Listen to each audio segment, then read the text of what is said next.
کسی ایک صحابی کے بارے میں بھی دل میں ذرہ برابر بھی خلش پیدا ہو گئی، ذرہ برابر بھی دل میں کوئی رائے پیدا ہو گئی کہ فلاں صحابی نعوذ باللہ ایسا تھا، فلاں صحابی کے ایمان میں شک ہے، فلاں صحابی کے بارے میں میری رائے یہ ہے، تو محترم عزیز بھائیوں، وہ بندہ پکا منافق ہے اور دنیا پر ذلیل ترین انسان ہے، اور آخرت میں وہ جہنم کا بالن، جہنم کا ایندھن بنے گا۔ کون؟ جس کے دل میں صحابہ کے بارے میں بغض ہے، صحابہ کے بارے میں دل میں خلش ہے، صحابہ کے بارے میں دل میں کوئی رائے رکھتا ہے کہ فلاں صحابی ایسا ہے، فلاں صحابی کے بارے میں میرا ذہن یہ ہے۔ محترم عزیز بھائیوں، نبی صلی اللہ علیہ وسلم نے اپنی نبوت والی زبان سے اعلان کر دیا ہے، لا تسبوا اصحابی، اے لوگوں میرے اصحاب کو گالیاں نہ دینا، میرے صحابہ کو برا بھلا نہ کہنا، میرے صحابہ کے بارے میں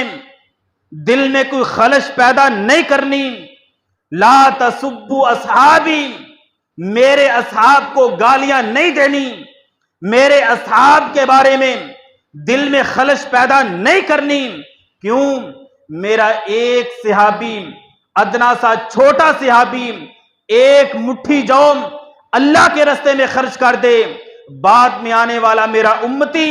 احد پہاڑ جتنا سونا بھی خرچ کر دے گا۔ وہ میرا ادنا سا صحابی جس نے ایک مٹھی جو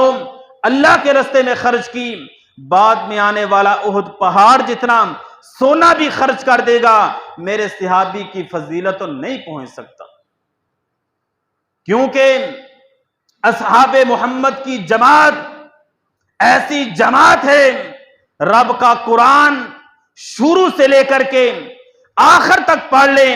کوئی پارا آپ کو ایسا نظر نہیں آئے گا جس میں نبی صلی اللہ علیہ وسلم کے اصحاب کا تذکرہ نہ ہو، کیونکہ یہ پاکیزہ جماعت ہے، یہ جنتی جماعت ہے، یہ پاک بازوں کی جماعت ہے۔ اللہ نے قرآن مجید میں مختلف مقامات پر جنت کا سرٹیفکیٹ دیا ہے، اولئک ھم المفلحون، فرمایا یہ کامیاب ترین جماعت ہے۔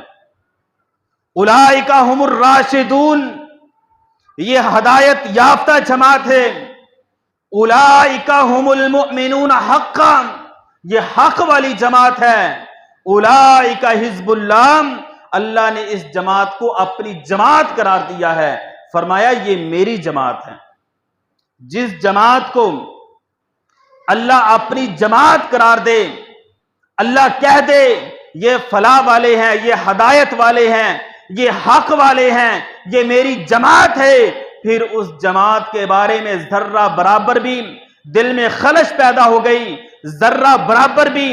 دل میں کوئی ایسی بات آ گئی، میرے محترم عزیز بھائیوں، نبی صلی اللہ علیہ وسلم نے فرمایا اس بندے پر اللہ کی بھی لعنت ہے، فرشتوں کی بھی لعنت ہے، والناس اجمعین، اس بندے پر تمام لوگوں کی بھی لعنت ہے۔